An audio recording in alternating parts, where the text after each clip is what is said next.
500 grados, puro fuego santo y poder, para hacer enfermedades desaparecer, para hacer al enemigo huir de ti. Una nube de victoria invade toda la iglesia. La previsión de Dios dice que va a llover lenguas de fuego por todos los lados. Y de esa bendición quiero salir mojado, mojado y revestido por ese poder. Ahora lo imposible va a acontecer. Es la promesa de Dios. El fuego va a caer por ese poder. Es la promesa de Dios. El fuego va a caer por ese poder. Ya comienza a acontecer. Debajo de esa lluvia puedo contemplar. Aleluya de aquí, gloria, aleluya de allá. Inundando los hermanos, bendición en las manos. Dice, de cierto os digo que en el día, diga conmigo, juicio, será más tolerable el castigo para la tierra de Sodoma y Gomorra que para aquella ciudad. Diciendo gloria a Dios, tome asiento. Yo quiero predicar en esta noche, o enseñar, diga conmigo, no perdiendo la oportunidad. Dígalo más fuerte, no perdiendo la oportunidad.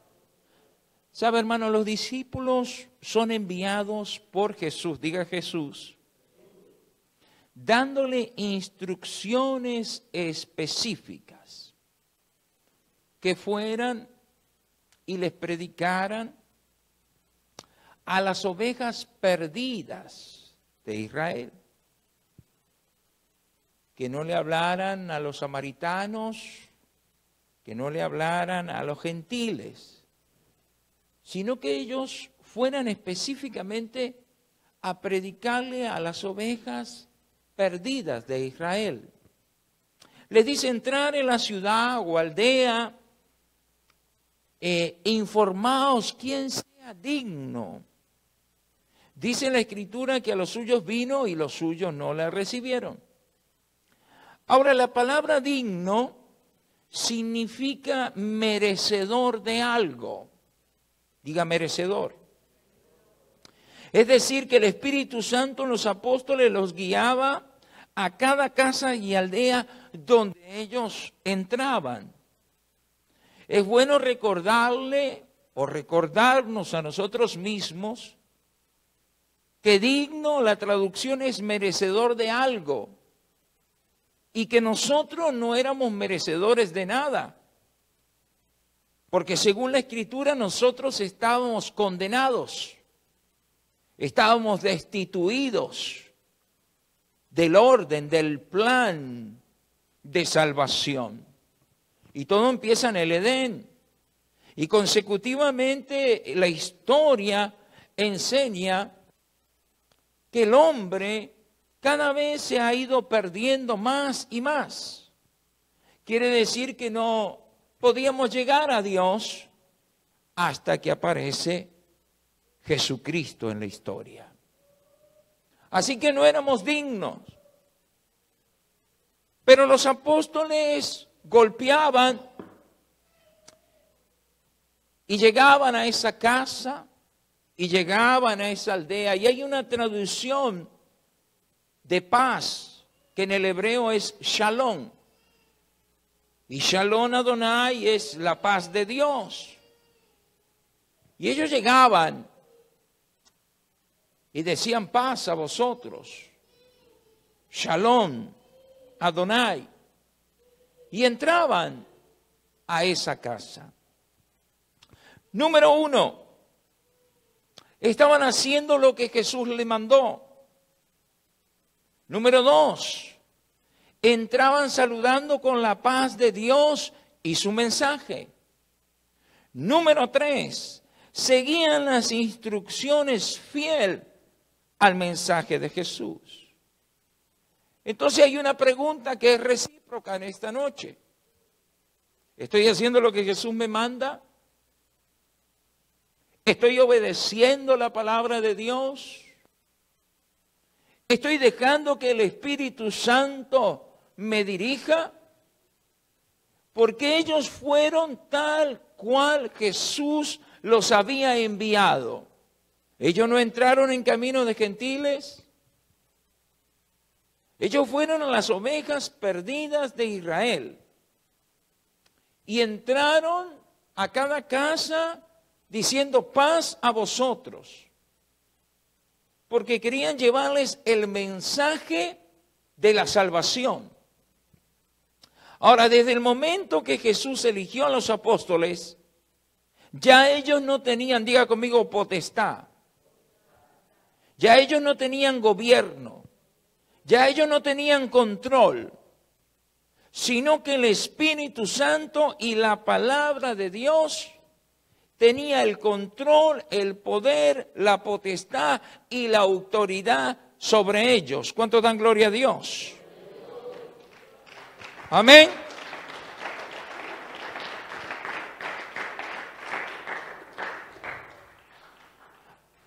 A usted le parecerá irrisorio, a usted le parecerá mentira, a usted le parecerá farisaico, a usted le parecerá extremista, a usted le parecerá que es religioso. Pero hay una gran diferencia, una diferencia abismal, como desde la tierra al cielo, cuando un hombre y una mujer se dejan dirigir y controlar por el Espíritu Santo. Yo puedo conocer la Escritura y no ser dirigido por el Espíritu Santo. Eso le sucedió a los fariseos, a los saduceos, a los escribas y a mucha gente que en el tiempo de Jesús conocía la Escritura, pero no le creyeron al de la Escritura. Conocían la palabra, pero lo condenaron. Ellos nunca pudieron entender que Jesucristo era Dios manifestado en carne, y cuando les dijo que eran Dios, le dijeron: tú eres un blasfemo, porque siendo hombre dices que eres Dios. Lo que ellos no sabían, que Jesús había nacido desde el Espíritu Santo, y que ese secreto solamente lo sabía María y José. Y el ángel que le habló a María cuando le dijo: pondrá su nombre Jesús, porque éste salvará al pueblo de sus pecados. Ellos querían saber más de lo que Jesús les estaba ministrando. Pero cuando Jesús le da la comisión a estos 12 hombres y empiezan a recorrer cada ciudad, cada aldea y cada casa, llevándoles el mensaje de la salvación. Diga salvación. ¿Por qué digo esto? Recuerde que cuando ellos entraban en una casa o aldea, al saludarle decían: paz de Dios, que en hebreo es Shalom Adonai. ¿Por qué los gobiernos o las instituciones gubernamentales o las instituciones financieras o la educación y las propias familias no tienen paz? Es porque no quieren ni desean a Dios en sus vidas. Por eso Lucas capítulo 10, verso 5 vuelve a decir: en cualquier casa donde entréis, primeramente decir: paz sea esta casa. Y si hubiera allí algún hijo de paz, vuestra paz reposará sobre él, y si no, se volverá a vosotros. Sabe, hermano, en los tiempos de Jesús ellos estaban oprimidos por los romanos. Y más que paz, lo que ellos deseaban es no estar bajo el yugo de los romanos.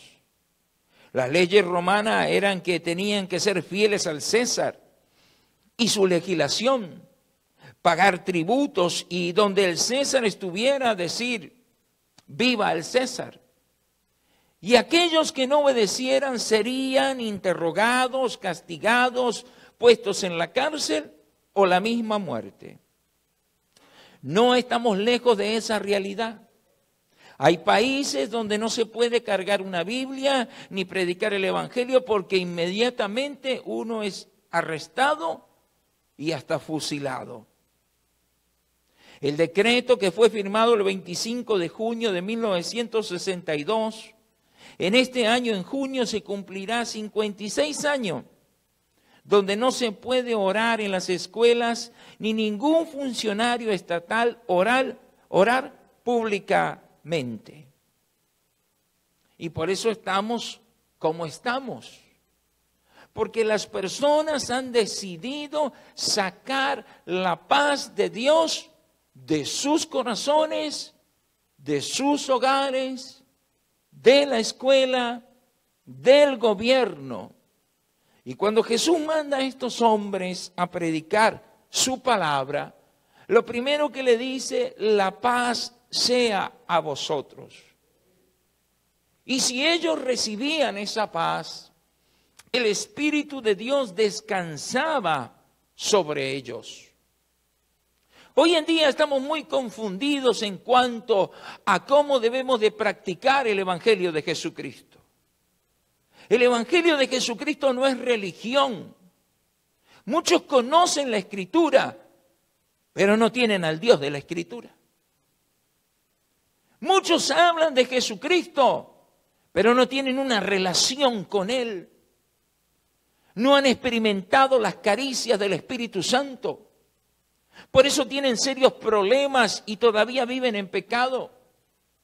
Por eso tienen serios problemas para vivir una vida recta delante de Dios. Porque sí lo conocen, pero no tienen una relación con Él.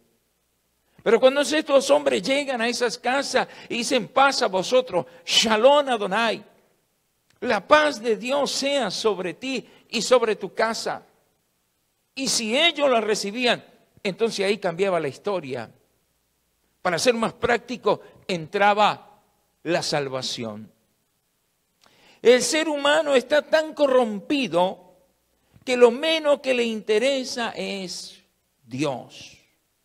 Por eso usted puede ver y apreciar que las personas son más fieles a un programa de televisión o a algún deporte que a la palabra de Dios. Son más los que están afuera que los que están adentro. Los que están afuera están sin la paz de Dios, pero creen que tienen la autoridad de cuestionar a Dios.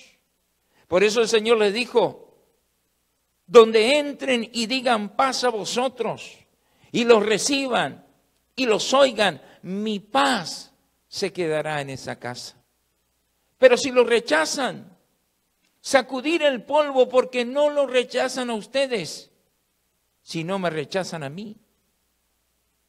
Y cuando llegamos a la casa de Dios, que es la iglesia, y la palabra de Dios se predica, y en vez de meditar y ponerla por obra, la rechazamos, no queriendo obedecer, sino todo lo contrario, hacer al revés de lo que se nos predicó, porque somos autosuficientes y creemos que no necesitamos de Dios. Entonces Eclesiastés capítulo 8, del verso 1 al 8 dice lo siguiente: ¿quién como el sabio y quién como el que sabe la declaración de las cosas? La sabiduría del hombre ilumina su rostro y la tosquedad de su semblante se mudará. Te aconsejo que guardes el mandamiento del rey y la palabra del juramento de Dios.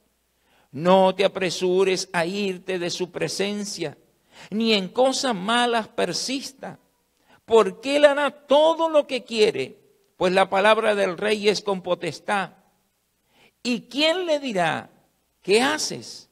El que guarda el mandamiento no experimentará mal, y el corazón del sabio discierne el tiempo y el juicio, porque para todo lo que quisieres hay tiempo y juicio, porque el mal del hombre es grande sobre él, pues no sabe lo que ha de hacer, y él cuando haya de hacer, no se le enseñoreará. No hay hombre que tenga potestad sobre el espíritu, para retener el espíritu, ni potestad sobre el día de la muerte, y no valen armas en tal guerra, ni la impiedad librará al que la posee.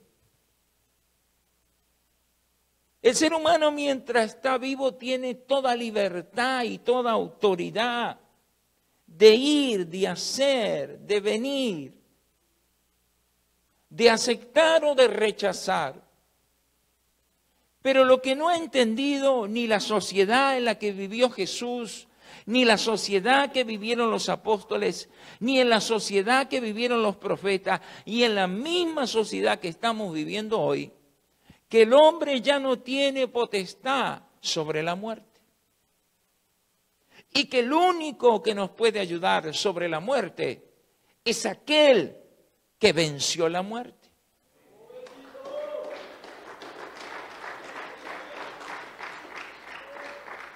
Pero tú no puedes recibir al que venció la muerte después de muerto.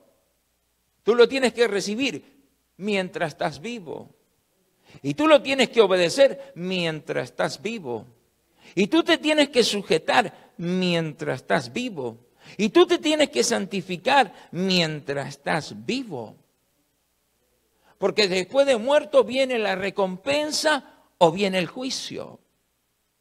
Por eso el título, no perdiendo la oportunidad. Muchos de nosotros no sabemos lo afortunado. Déjenme repetirlo. Muchos de nosotros no sabemos lo afortunado que hemos sido de llegar a la iglesia. Pero miramos la iglesia con menosprecio. Miramos el consejo con menosprecio. Miramos la exhortación con menosprecio. Cuando se nos llama a buscar de Dios, lo oímos con menosprecio. Cuando se nos dice que tenemos que santificar nuestras vidas, lo miramos con menosprecio. La gente piensa que sin Dios la va a hacer. Sin Dios hace muchas cosas. Sí, sin Dios haces dinero. Sin Dios te haces popular. Sin Dios consigues bienes. Sin Dios viaja, sin Dios compra, sin Dios vende. Pero lo que la gente no sabe, que sin Dios no puedes entrar en el reino de Dios.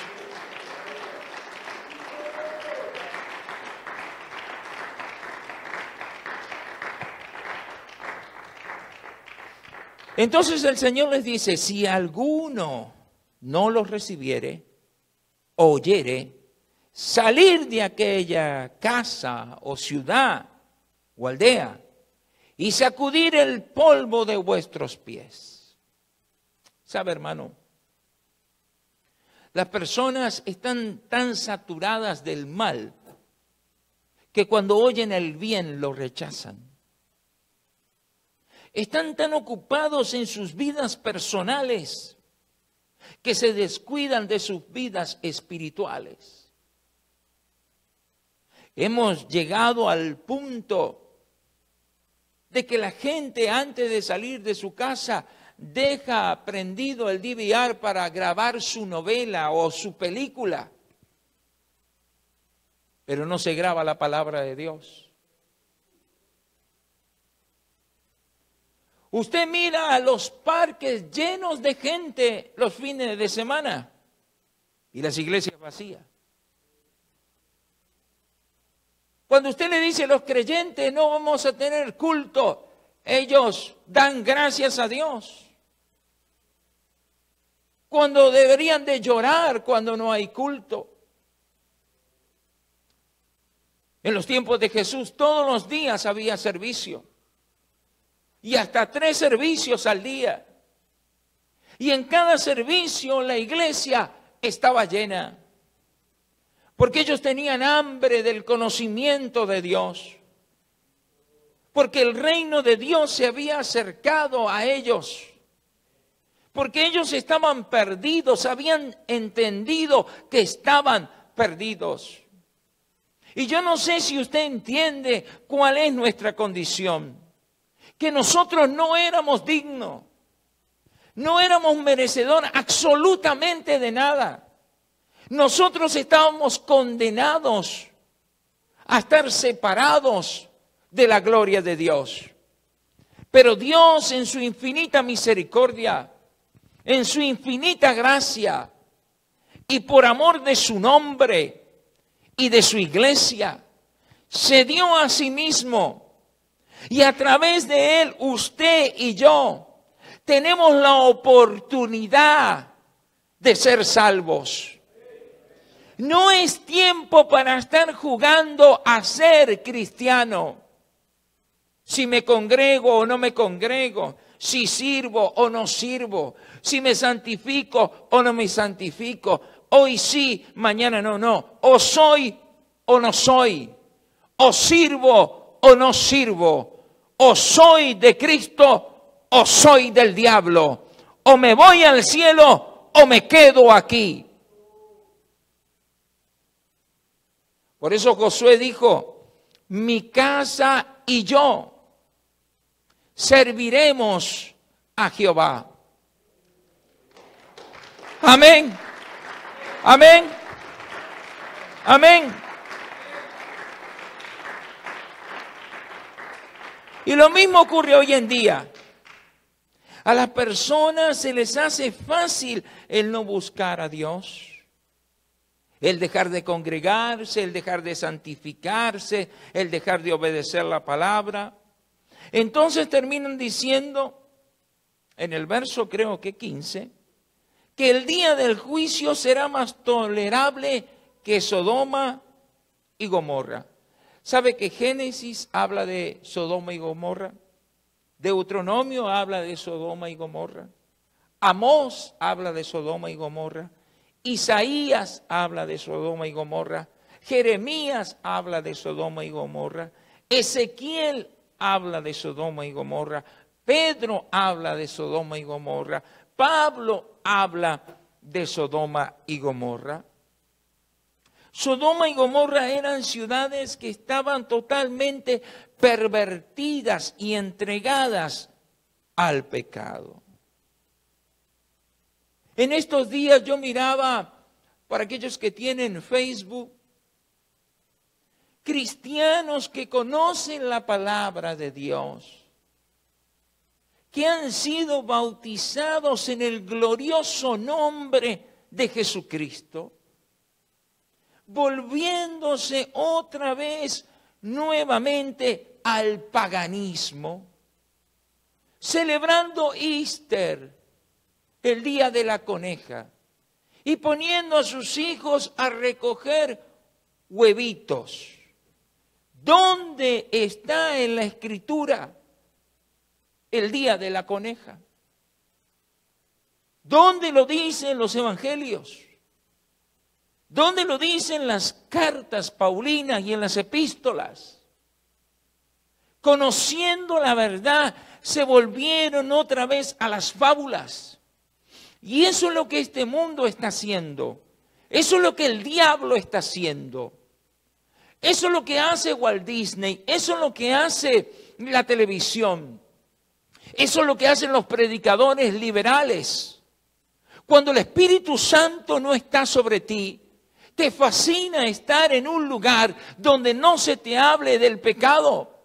Porque cuando se te habla del pecado, va a haber un choque entre el Espíritu de Dios y el Espíritu del hombre. Pero sigue siendo y sigue predominando el Espíritu de Dios, porque Él es Dios desde el principio y seguirá siendo Dios hasta el final.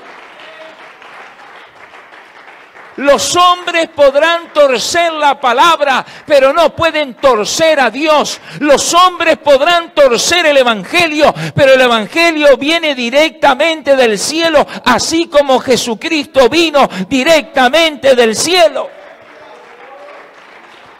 Por eso es bien importante no perder la oportunidad. Cuando ellos golpeaban esas casas y entraban, era con un mensaje, que aceptaran a Jesucristo, que Él había venido a buscarlos. Cuando usted viene a la iglesia, Dios le está dando la oportunidad a usted y me está dando la oportunidad a mí de arreglar nuestra vida con Él. Hay muchos que no arreglan su vida con Dios, pero siguen viniendo a la iglesia. Hay muchos que han dicho que van a cambiar y no cambian. Hay muchos que tienen serios problemas con el pecado y conviven con él. En estos días le voy a predicar, por eso tiene que seguir viniendo a la iglesia. La mujer jorobada que entró al templo estaba atormentada por 19 años. 19 años cargó esa joroba. 19 años el diablo la atormentó. 19 años la estuvo mirando hacia el piso, pero no se dio por vencida. Iba al templo, creía en la palabra, sabía que en cualquier momento algo podía pasar. Y pasó. Y ese día que ella llegó, estaba el dueño del templo, estaba el dueño de la palabra, estaba el que daba salvación y vida eterna. Y ese día el Señor la llamó. Ese día el Señor la libertó. Ese día el Señor la hizo libre. Por eso, cada vez que yo vengo al templo, tengo la oportunidad que Dios me liberte. Tengo la oportunidad que Dios me llene con el Espíritu Santo. Tengo la oportunidad que las cadenas se rompan. Tengo la oportunidad que los yugos se pudran. Tengo la oportunidad que el Espíritu Santo me bautice. Tengo la oportunidad de ser libre. Tengo la oportunidad de oír la palabra. Tengo la oportunidad de arrepentirme. Tengo la oportunidad de convertirme cada vez que vengo al templo. 500 grados, puro fuego santo y poder para hacer enfermedades desaparecer.